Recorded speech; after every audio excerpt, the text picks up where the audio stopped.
Welcome to YOUCANIC. In this video we're going to show you how to remove and replace the steering wheel on a Mitsubishi. Here we have a 2019 Mitsubishi Outlander, but the procedure is very similar for other Mitsubishi models as well.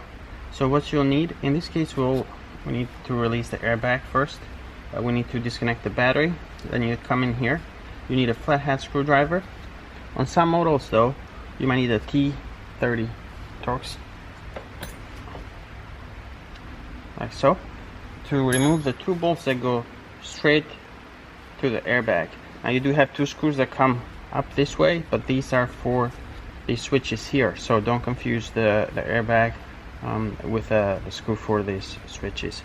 So in this case we're just going to go horizontally like this and like this, and that releases the two springs. And then you also have to come through the bottom as well. Right here you have a third hole, and then you press that as well, and then you keep your body though as far as you can from the airbag, because there's still that risk of it deploying while you're working on it, and that can be really dangerous.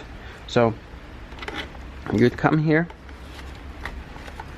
we have this already removed, you go through the hole there, and you'd be pushing right here, right there, and you'd be doing the same thing on this side, and then you'd come here and then you push up on that.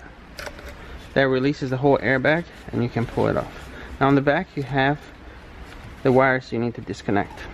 These wires have these yellow locking mechanism right here, so you need to pop this up a little bit, and that will allow you to disconnect it.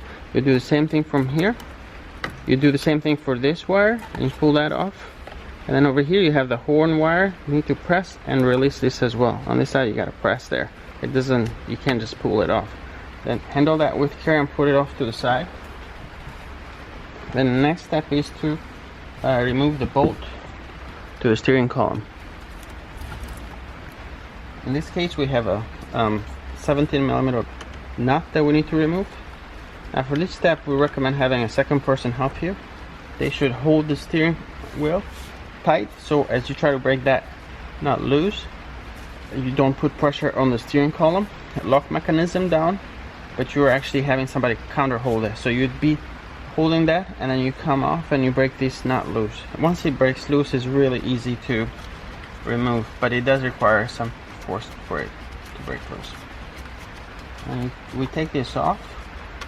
Now the next thing that we need to do is, before we remove the steering wheel, you're gonna mark it, and I like to mark it at 12 o'clock and also at 3 o'clock. Mark both the steering wheel and this steering column threads, because what will happen is if you don't put the steering wheel back in the exact position, then you'll be driving down the road and your steering wheel will be off center. So once you do that, then you grab the steering wheel, you just kind of move it a little bit side to side, and then you pull it off like so, and that's it.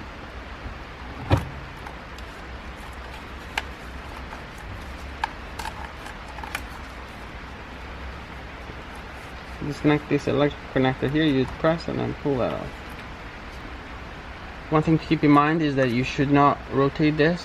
Be careful, because you might, if you turn this 360, it looks like it's still the same, but the steering angle sensor will be out of sync and you'll have issues with ABS and traction control lights. But that's it. You reinstall it in reverse order and make sure to torque this bolt right here. Thanks for watching.